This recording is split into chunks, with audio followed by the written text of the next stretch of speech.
जहां एक तरफ पूरे देश में नतीजों का इंतजार है, तो वहीं नतीजों से पहले ईवीएम को लेकर संग्राम भी है। वाराणसी में ईवीएम पर सियासी संग्राम की शुरुआत का अंत एसडीएम के सस्पेंड करने के साथ ही हुआ है।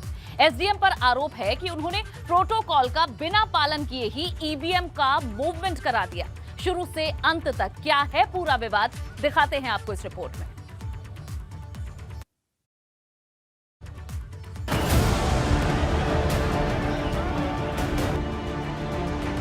ईवीएम मामले पर प्रशासन का एक्शन, वाराणसी के एडीएम को किया सस्पेंड। ट्रक में पकड़े गए थे ईवीएम, सवालों के घेरे में एडीएम। काशी में ईवीएम की चोरी को लेकर शुरू हुआ बवाल अपने नेक्स्ट लेवल पर पहुंच चुका है। अखिलेश यादव के ईवीएम चोरी के आरोप के बाद चुनाव आयोग ने एक्शन लेते हुए वाराणसी के एडीएम एन के सिंह को सस्पेंड कर दिया है और एक तरह से प्रशासन ने मान लिया है कि जो तस्वीर बुधवार को काशी से सामने आई थी वो बड़ी चूक थी।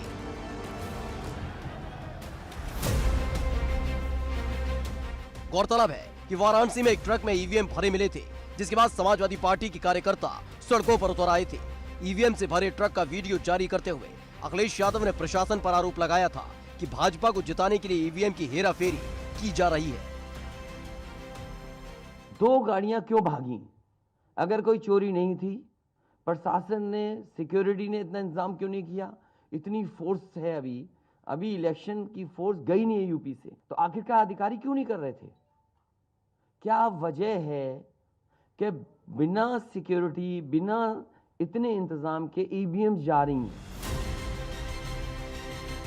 जिसके बाद काशी के डीएम कौशल राज शर्मा ने सफाई दी थी कि जो ईवीएम बरामद हुए उन्हें ट्रेनिंग के लिए ले जाया जा रहा था। केवल कुल संख्या में 20 थी। एक छोटी पिकअप गाड़ी पे वो कुछ लोगों के द्वारा रोकी गई और ये कंफ्यूजन हुआ उन लोगों में कि ये पोल्ड ईवीएम तो नहीं है। बाद में वो धीरे धीरे इतने लोग यहाँ इकट्ठे हो गए। यहाँ सारे मजिस्ट्रेट आए, सारे अधिकारीगण आए, उन्होंने समझाया कंट्रोल रूम है पूरा का पूरा, तो स्ट्रांग रूम है, इसकी बैरिकेडिंग को ब्रीच करने का मतलब नहीं होता है।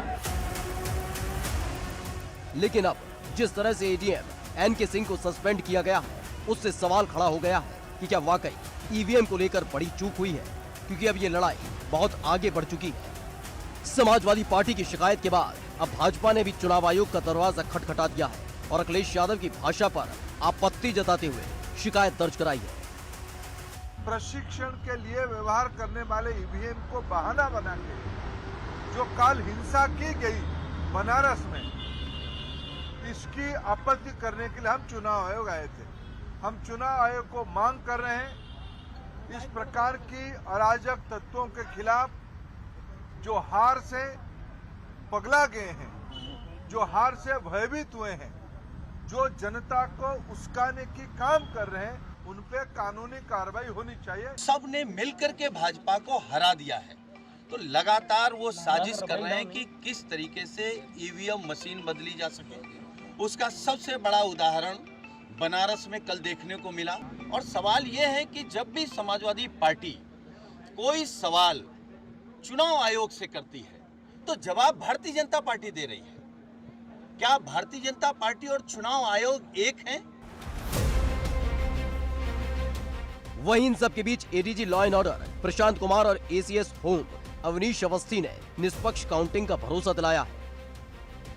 कल की मतगणना होनी है, उसके लिए माननीय निर्वाचन आयोग के निर्देशानुसार और उनके द्वारा दिए गए आदेशों के अनुपालन में काउंटिंग स्थल पे जो व्यवस्था होनी है वो कराई जा रही है।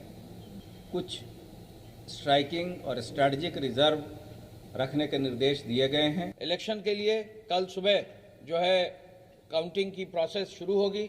हर जिले में काउंटिंग की प्रोसेस होगी, उसको निरंतर जो है हर जनपद में प्रॉपरली मॉनिटर करने का निर्देश दिया गया है। काउंटिंग सेंटर्स पर पर्याप्त पुलिस बल है।